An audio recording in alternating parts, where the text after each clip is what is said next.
Hello friends एबे ए Navratri special रे मु आज पुलिहरा रेसिपी शेयर करुच्ची। यही रेसिपीटी तैयारी करबा पई बहुत इजी ता संगे गोटे स्पेशल मसला मध्य तैयारी करची। वीडियो को संपूर्ण देखंतु। जदि वीडियो मोर पसंद आसे तेबे प्लीज मो चैनल को लाइक शेयर और चैनल रे जदि नुआ अछन तेबे निश्चित सब्सक्राइब करिनियंतु। नमस्कार, कवितास ओडिया किचन को अनेक अनेक स्वागत।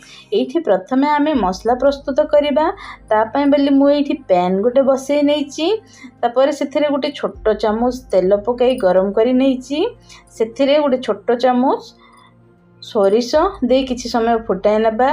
तापर सेथिरे 5 रु 6 सुखिला लंका, गोटे चामच बिरी डाली, गोटे चामच चना डाली, ता संगरे गोटे चामच धनिया, गोटे छोट चामच जीरा, ता संगरे गोलमर्च मध्य हाफ चामच दे, ता संगरे पिंच ऑफ आमर मेथी दे किछि समय फ्राई करि नबा। जेमिति लो टू मीडियम फ्लेम रे फ्राई करिबा। लो टू मीडियम फ्लेम रे फ्राई करिबा द्वारा ए मसला रो गोटे बढ़िया बास्नाडी मध्य आसी थाए। तापर एथिरे आ टिके बास्ना बढ़ेबा पई भृसंग पत्र मध्य नेची, फ्रेश भृसंग पत्र नेची, याकु मध्य टिके फ्राई करि नबा।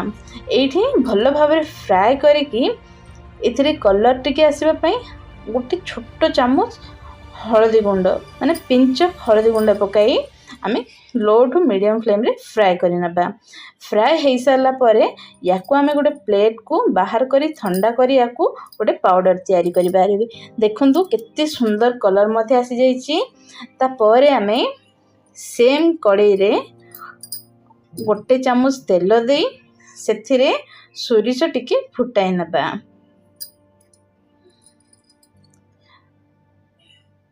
टिके सोरिष फुटी सारला परे आमे आगुरु बतराई रखिथिबा तेंतुली मंड दे मिसाई नबा। सेथिरे गोटे बड़ चामच गुड़ दे मिसाई नबा। ता संगरे हाफ चामच हळदी गुंड दे भलो भाबरे मिसाई नबा। काहे कि ना एठी हमकु खट्टार बैलेंस ठीक रखिबा पई गोटे चामच गुड़ पकेई नउची। ताकू भलो भाबरे मिसाई पूरा गाढ़ा करिकी करिबा। पूरा गाढ़ा हेई सारला परे ताकू मध्य गोटे बाउल को ट्रांसफर करि नबा। सेम सेई पैन रे ही बड़ 2-3 चामच तेल पकाई गरम करि नबा। ता संगरे अल्प किछि सोरिष दे फुटाई नबा। सेथिरे गोटे छोट चामच जीरा मध्य दे फुटाई नबा।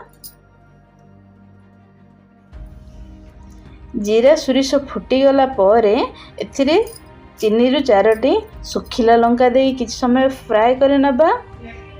तापर एथिरे गोटे बड़ 2 चामच हमर चिना बादाम, ता संगरे गोटे बड़ चामच चना डाली, गोटे बड़ चामच बिरी डाली दे मीडियम टू लो फ्लेम रे याकू फ्राई करे नबा।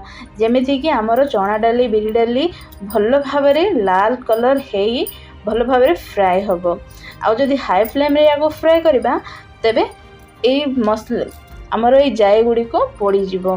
तेणु करी मीडियम टू टिके भलो भाबरे फ्राई होला पर्यंत फ्राई करबा।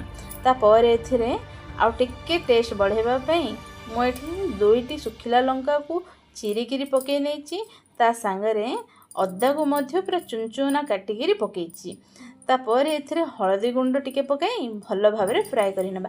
काहे ना कलर टिके बहुत भला आसी थाए। एठी आपण भाबुथे अरे सबुथिरे कोन हळदी गुंड पकेले, तेणु करी ही मु अल्प अल्प किछि करी पकोची। देखि पातबे प्रथमे मसला तैयारी करिबारे आमे हळदी गुंड पकेथिले काहे ना मसलाडा कलर टिके भला आसीबो।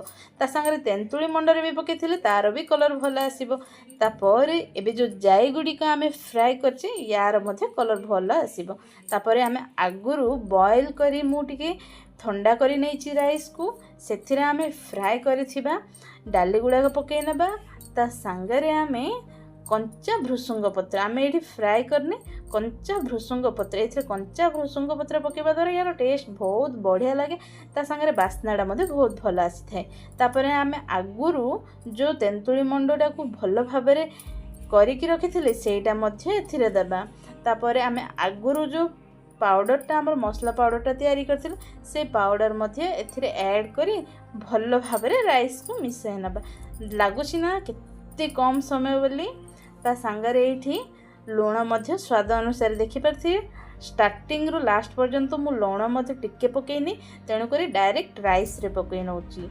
लुण मु शेषरे राइस रे ही पकोउची, कहीं ना कम अधिका जहाँ हेले भी शेष में आम एडजस्ट करिपरिबा।